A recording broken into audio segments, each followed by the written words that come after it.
मित्रांनो, लग्नानंतर होईलच प्रेम या मालिकेच्या आजच्या भागामध्ये नंदिनी म्हणते रेसिंग ट्रॅकवर बाईक चालवल्यासारखी हे बाईक चालवतात।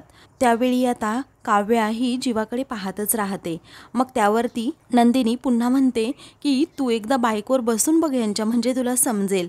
तेव्हा काव्या आता म्हणते की हो मला माहीत आहे। काव्याचं हे बोलणं ऐकून जीवाला धक्काच बसतो। त्याला असं वाटतं की काव्या सर्व सत्य नंदिनीला सांगते की काय, म्हणून तो घाबरतच तिच्याकडे पाहतो। मग त्यावेळी नंदिनी आता आश्चर्याने विचारते तुला कसं माहीत। मग काव्या विषय टाळते आणि लगेचच म्हणते की अगं मी यांना मुंबईच्या रस्त्यावरून गाडी चालवताना पाहिले, यांच्या पाठीमागे बसण्याची काय गरज आहे। त्यावरती नंदिनी हसते आणि म्हणते हो तुझंही तसं बरोबरच आहे। बरं मला रात्रीच्या जेवणाची तयारी करायची आहे, मी निघते, असं म्हणून नंदिनी रूममध्ये जाते। जीवा तेथेच थांबलेला असतो आणि काव्यापासून नजर चोरत असतो। काव्या मात्र रागातच त्याच्याकडे पाहत असते। तेव्हा जीवा आता जायला निघतो। मग काव्या लगेचच त्याचा हात पकडते। जीवा घाबरतो आणि म्हणतो काव्या तू हे काय करतेस, कुणीतरी बघेल, अगोदर सोड। परंतु काव्या आता अजिबातच त्याचा हात सोडत नाही। ती म्हणते सोडणारच नाही। मग आता तो म्हणतो काय वेड्यासारखी करतेस। तेव्हा जीवा आता लगेचच तिच्या हातातून हात सोडवून घेतो आणि कल्पनाताई कल्पनाताई असं म्हणून तो लगेचच आता किचनमध्ये जातो। तेथे गेल्यानंतर काव्यासुद्धा त्याच्या पाठोपाठ जाते। त्यावेळी काव्या म्हणते की नाही येत त्या इथे। मग आता कुठे गेल्या आहेत या, असं म्हणून तो आता पाणी घेत असतो।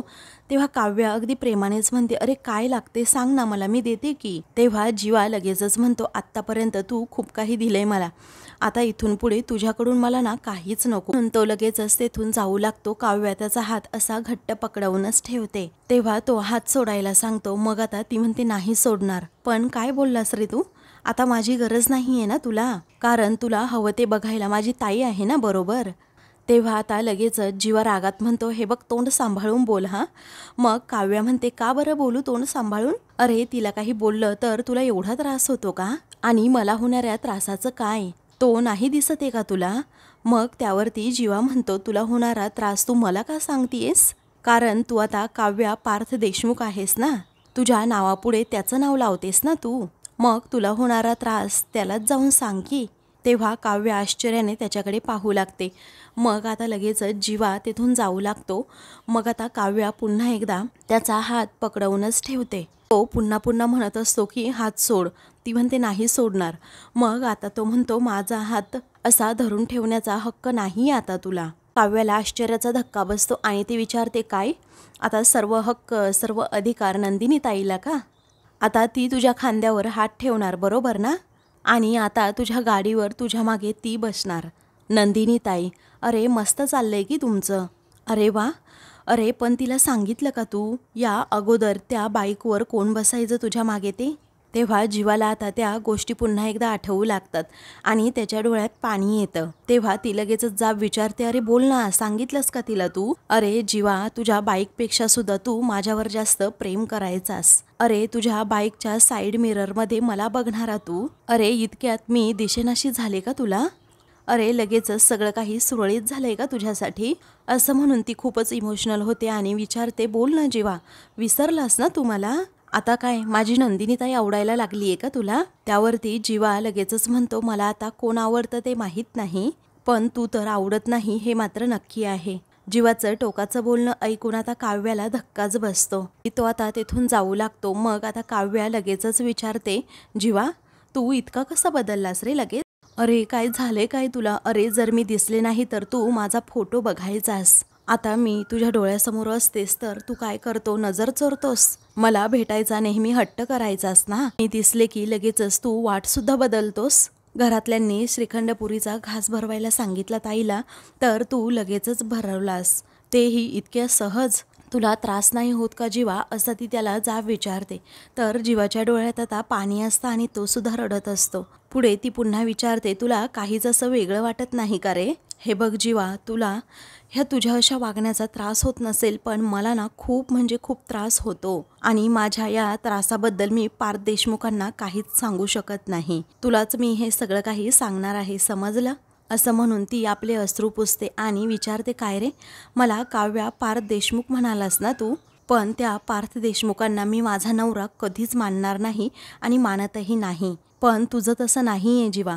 तुला नंदिनी जीवा देशमुखमधलं जीवा देशमुख बनण्याची खूपच घाई झालेली दिसतीये. मग आता जीवा लगेचच तिथून जाऊ लागतो. काव्या त्याचा हात पकडते, त्याला अडवत म्हणते, मी बोलतीये काहीतरी. जीवा, मला माझ्या प्रश्नाचं उत्तर दे. तो लगेचच म्हणतो, प्लीज हळू बोल, कुणीतरी ऐकलं ना तर प्रॉब्लेम होईल. काव्या म्हणते, ऐकू देत ना. अरे जीवा, तू नाही ऐकते माझं, मग कुणीतरी ऐकू देत. हे बघ जीवा, मी तुला आता शेवटचं सांगते, मला साथ दे.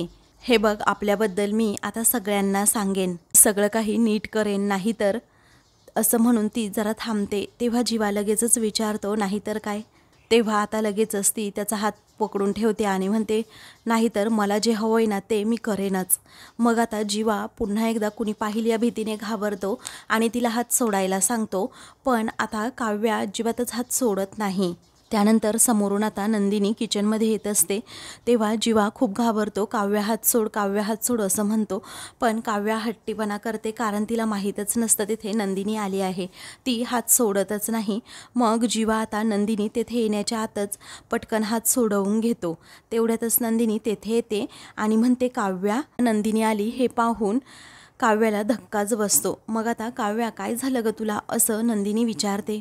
मग काव्या रागातच जीवा आणि नंदिनीकडे पाहत लगेचच पाया आपटत तेथून तिच्या रूमकडे जाते. मग आता नंदिनी म्हणते, काय झालं, तुमच्याबरोबर काही बोलली का ती. तेव्हा जीवा म्हणतो, नाही, काही बोलली नाही. मग आता या काव्याला मध्ये मध्ये काय होतं काय माहीत, असा आता नंदिनी विचार करते. आणि हल्ली कसं असताना तिचा राग तर अगदी नाकाच्या शेंड्यावरच असतो. तेव्हा जीवा आता हो असं म्हणतो आणि तेथून जाऊ लागतो. मग आता ती म्हणते, मी रात्रीच्या स्वयंपाकाची तयारी करते, तुम्हाला काही वेगळं बनवायचं आहे का. तो नाही असं म्हणतो आणि तेथून जाऊ लागतो. तेव्हा नंदिनी पुन्हा विचारते, हो जीवा, कुठे चाललात तुम्ही, तुमचं हेल्मेट इथेच राहिलंय. तेव्हा तो लगेचच म्हणतो की राहू देत, मी गाडी सर्व्हिसिंगला टाकली आहे, ती आणायला चाललोय. मग आता जीवा जात असताना नंदिनी त्याच्याकडे पाहतच राहते आणि लगेचच ते हेल्मेट हातात घेते, अगदी गालातच हसते. त्याचबरोबर जीवाने कशाप्रकारे आपल्याला आनंद निवासमध्ये नेऊन सोडलं हे सर्व क्षण तिला आठवत असतात आणि ते सर्व क्षण आठवूनच ती मात्र गालात हसू लागते आणि त्याच स्वप्नात रंगून जाते. त्यानंतर संध्याकाळी आता मानिनी आणि विक्रम दोघेही रूममध्ये असतात.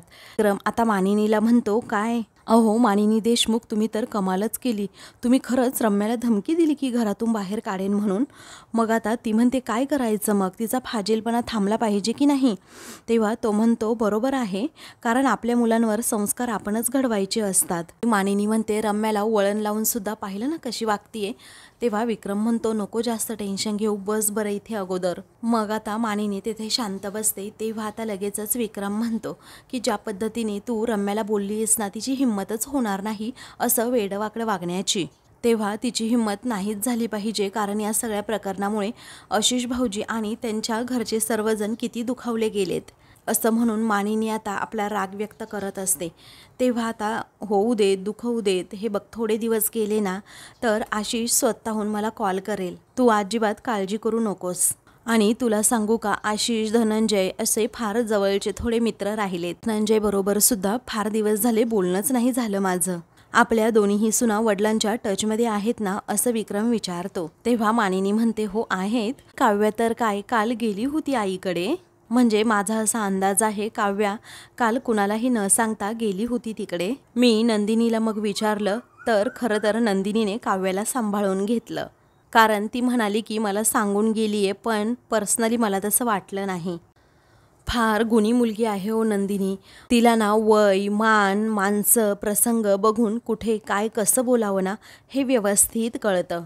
आणि तरीही ती अगदी हसतमुख असते. तिच्यामुळे मला तर अजिबात जीवाची काळजी वाटत नाही. मला व्यवस्थित सांभाळून सुद्धा घेईल. मला काळजी वाटते ती माझ्या पार्थची, कारण काव्या असं म्हणून आता काव्याचा विषय ती काढत असते. तेव्हा लगेचच विक्रम म्हणतो, हे बघ मानिनी, तू कोणाचीही कधीही कसलीही चिंता करू नको आता अजिबात. अगं कुदळ घेऊन विहीरसुद्धा खणली आणि विहिरीला पाणीसुद्धा लागलं आणि ते घोडे घेऊन पाणीसुद्धा तू घेऊन आलीस. आता पाणी प्यायचं काम फक्त घोड्यांचं आहे. त्यांच्या संसाराला करायची तेवढी मदत तू केलेली आहेस, त्यामुळे आता इथून पुढे त्यांच्या संसाराची जबाबदारी ही पूर्णपणे त्यांचीच आहे. संसार म्हटला की खाचखळगे हे येणारच, एखादी गाडी ही चिखलात फसणारच, पण दरवेळी असं दुसरा कोण येणार आहे धक्का द्यायला. त्यांच्यापैकीच खाली उतरून कोणीतरी असं गाडीला धक्का मारावा लागणार आणि त्यांची सवय ही त्यांनाच लागली पाहिजे. पण आपली मुलं शहाणी आहेत ग.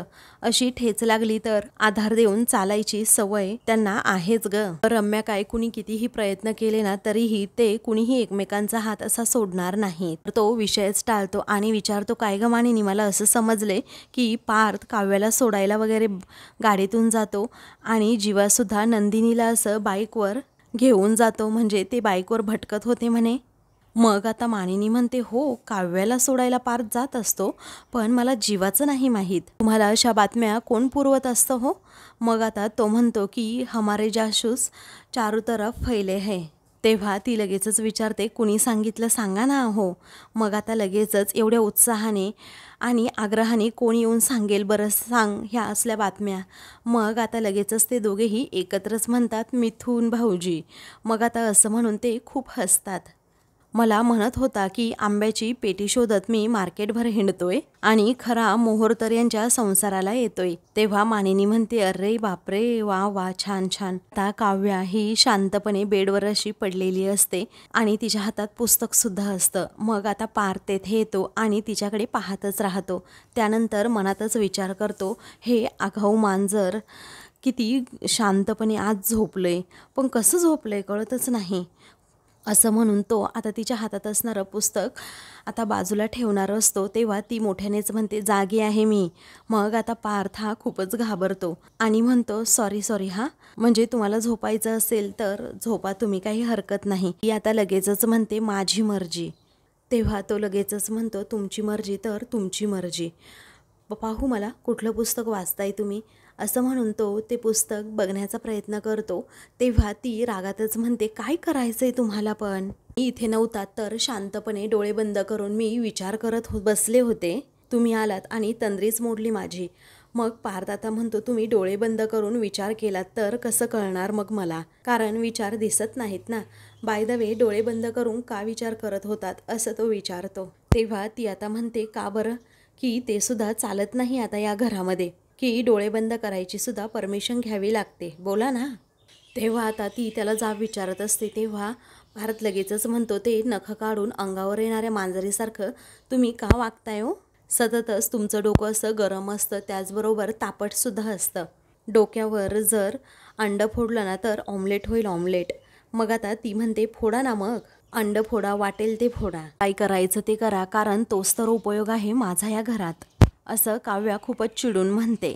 एवढंच नाही तर मी पंचिंग बॅगसुद्धा आहे, कारण जो तो येतो आणि माझ्यावर असा ज्याचा त्याचा राग काढत राहतो. मग आता ती तेथून उठते. तेव्हा पार्थ घाबरतो. तेव्हा आता ती लगेचच विचारते की मी बोलतीये ना.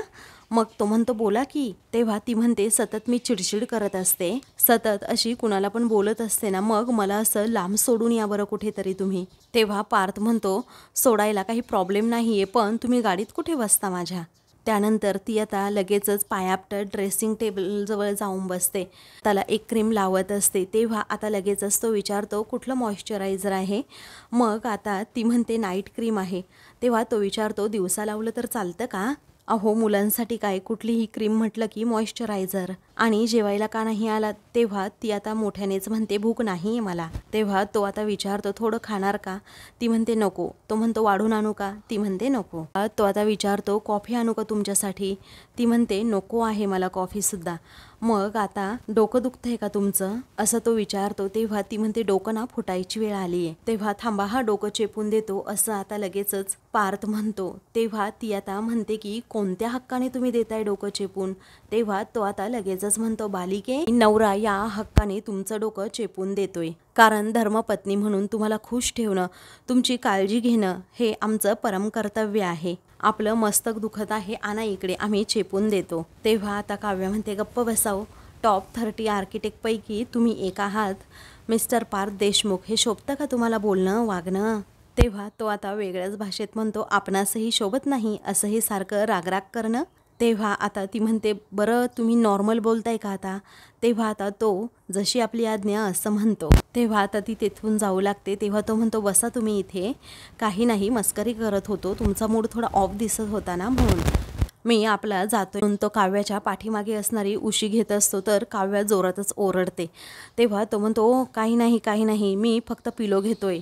असं म्हणून तो उशी घेतो आणि लगेचच बाहेर जातो. तेव्हा तो जात असताना ती त्याच्याकडे पाहतच राहते आणि म्हणते, एवढी वाईट वागत असूनही यांच्यातल्या चांगुलपणा काही कमी होत नाही. इतकं शांतपणे कसं वागू शकतात हे. तर आता दुसरीकडे नंदिनी जीवाची वाट पाहत असते. जीवा खूप वेळ झाला तरी अजून आलेला नसतो. मग त्याचवेळी ती म्हणते की एवढ्या उशिरा गाडी आणायला जायची काय गरज होती. मुळात गाडीच तिकडे आणायला जायची काय गरज होती, कारण इकडे मागवता नसती आली का गाडी. असं म्हणून ती आता काळजी व्यक्त करत असते. अजून जेवलेसुद्धा नाही आहेत असं म्हणून ती त्याला फोन करत असते, परंतु जीवा फोनच घेत नसतो. त्यामुळे तिला अजूनच काळजी वाटते. त्यानंतर आता नंदिनी ही बाहेर येत असते. त्याचवेळी आता पार्थसुद्धा आता बाहेर झोपण्यासाठी आलेला असतो हॉलमध्ये. मग आता नंदिनी त्याला थोडी काळजीत वाटते, म्हणून तो विचारतो की काय झालं, एवढं टेन्शनमध्ये का दिसताय. मग आता त्यावेळी ती म्हणते काही नाही तसं. त्यानंतर ती म्हणते की जीवा अजून आलेले नाही आहेत ना, म्हणून वाट बघतीये. तेव्हा अजून आला नाही आहे का, काही प्रॉब्लेम आहे का असं तो विचारतो. मग नंदिनी म्हणते नाही तसं काही नाही, पण एवढा उशीर होत नाही ना यायला, म्हणून जरा काळजी वाटते, बाकी काही नाही. तेव्हा काही प्रॉब्लेम असेल तर सांगा, मी त्याचा मोठा भाऊ आहे असं आता लगेचच पार्थ म्हणतो.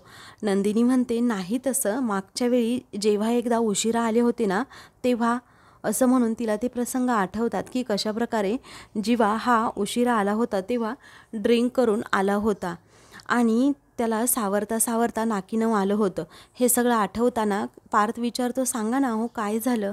नंदिनी म्हणते नाही काही नाही, मागच्या वेळी जेव्हा उशिरा आले होते ना तेव्हा त्यांना ॲसिडिटीसुद्धा झाली होती. तेव्हा पार्थ म्हणतो, हो येईल येईल, नाहीतर मित्रांबरोबर गेला असेल कुठेतरी, काळजी करू नका तो येईल. पुढे नंदिनी म्हणते आतासुद्धा तापातनं उठलेत आणि मला काळजीसुद्धा वाटतीये. हे ऐकून पार्थ जरा नंदिनीकडे पाहतच राहतो. मग नंदिनी नजर चोरते. तर आता नम्रपणे पार्थ म्हणतो, तुम्ही आहात त्याची काळजी घ्यायला, त्यामुळे मला काही टेन्शन नाही, येईल तो इतक्यात, तुम्ही करा आराम. तेव्हा नंदिनी हसते आणि जायला निघते, पण सारखी सारखी दाराकडे पाहते. तेव्हा पार्थसुद्धा आता काळजीत असतो की नक्की जीवा कुठे गेला असेल. इकडे जीवा हा गाडीत बसलेला असतो आणि त्याने ड्रिंक्स घेतल्यामुळे पूर्णपणे तो नशेत असतो. त्याला आता कसलंही भान राहिलेलं नसतं, काही सुचतसुद्धा नसतं. तेवढ्यातच आता त्याला सगळे प्रसंग आठवतात की काव्या म्हणाली होती, आता तुला माझी गरज राहिली नाही ना, कारण तुझी काळजी घ्यायला माझी नंदिनी ताई आहे आता. मग हे सगळं आठवल्यानंतर त्याला त्रास होत असतो आणि तो अजूनच ड्रिंक करतो. नंतर नंदिनीचा फोन सारखाच जीवाच्या मोबाईलवर येत असल्यामुळे तो म्हणतो, अरे बापरे, ही नंदिनी सारखी सारखी का कॉल करत असेल. असं म्हणून तो फोन कट करतो आणि लगेचच गाडीतून खाली उतरतो. बाहेर आल्यानंतर पुन्हा पुन्हा ड्रिंक करू लागतो. तेवढ्यातच आता 2 हवालदार तेथे येतात. तेव्हा साहेब थांबा थांबा असं म्हणून आता लगेचच एक हवालदार गाडी थांबवायला सांगतो. ही लगेच जीवाजवळ येतात आणि म्हणतात, काय रे, इथे भर रस्त्यात दारू पितो का, असं म्हणून जीवाला ते सुनावू लागतात. त्यावेळी आता जीवाची ते कॉलरच पकडतात. मग जीवाला राग येतो आणि म्हणतो की तुम्ही मला सुनवायचं नाही, जो तो येतो मला बोलतो, काय गरज काय आहे तुम्हाला बोलण्याची. ते पोलीस म्हणतात की तू तर चांगल्या घरातला वाटतोस आणि इथे असा भर रस्त्यात दारू पितोस, तुला काही वाटत नाही का. जीवा नशेतच म्हणतो, चल हटा, निघा इथून अगोदर. त्यावेळी हवालदार आता पोलिसांना म्हणतात की साहेब बघा हा अहो ऐकतच नाही आहे. तेव्हा पोलीस म्हणतात की ये, तुला ते ऐकवत नाही आहे, प्रेमानेच समजवतायत. तेव्हा जीवा आता म्हणतोय, हा शब्दसुद्धा माझ्यासमोर अजिबात काढायचा नाही आणि तुम्ही आहात तरी कोण मला प्रेमाचं लेक्चर देणारे. तेव्हा जीवा आता चल निघ असं म्हणतो. त्यावरती पोलीस म्हणतात, तुला व्यवस्थित सांगतोय, ऐकता येत नाही का, तुझ्यासारख्या माजोरड्या पोरांचा ना आम्ही चांगलाच माज उतरवतो. तेव्हा जीवा नशेतच म्हणतो, कोणाच्या बापाला मी घाबरत नाही. तेव्हा पोलीस म्हणतात की बापाला घाबरत नाही म्हणजे, फोन दे अगोदर, तुझ्या बापाला फोन कर आणि इथे सगळ्यांना बोलवून घे. तो म्हणतो फोनच नाही आहे माझ्याकडे. मग तेवढ्यातच आता जीवाच्या मोबाईलवर पुन्हा नंदिनीचा फोन येतो. पोलीस लगेचच फोन रिसीव्ह करतात. मग आता नंदिनीला वाटतं की जीवाने केला, म्हणून ती काळजीनेच विचारते, काय हो जीवा, केव्हाची फोन करते, तुम्ही कुठे आहात. तेव्हा पोलीस म्हणतात, तुम्ही कोण लागता याचे. मग आता ती म्हणते की जीवा कुठे आहे? तेव्हा पोलीस म्हणतात मी वाडेकर पोलीस आहे, तुमचा नवरा ना आमच्या ताब्यात आहे. मी जास्त फास्ट गाडी चालवली का असं नंदिनी विचारते. मग आता ते म्हणतात की नाही, गाडी चालवायच्या लायकीचा सुद्धा तो राहिलेला नाहीये, कारण ते पब्लिक प्लेसमध्ये दारू पितोय. मग आता नंदिनीला धक्काच बसतो. तेव्हा ते म्हणतात आम्ही याला ना आता पोलीस स्टेशनमध्ये घेऊनच जातो. नंदिनी आता खूप घाबरते. मित्रांनो, पुढील भागामध्ये नंदिनी पोलिसांना कसं बसं समजावते, जीवाला घरी घेऊन येते. आणि घरी आल्यानंतर आता दाराचा आवाज आल्यामुळे पार्थ लगेचच उठतो आणि जीवाला विचारतो काय झालं रे जीवा, पण जीवा पूर्णपणे नशेत असतो. तेव्हा हा रोज असाच दारू पिऊन येतो का, नंदिनीला लगेचच पार्थ विचारतो. तेव्हा नंदिनी काहीच बोलत नाही. तेव्हा नंदिनी विचार करत असते की काय झाले काय यांना. काव्याच्या मनात जसं काही सलतंय तसं जीवाच्याही मनात काही सलत असेल का. इकडे रम्या वसूला म्हणते पार्थच्या मनात जागा कशी मिळवायची ना याचा रूट मला सापडलाय. अशाच मालिकेंचे पुढील भाग पाहण्यासाठी चॅनलला सबस्क्राईब करा.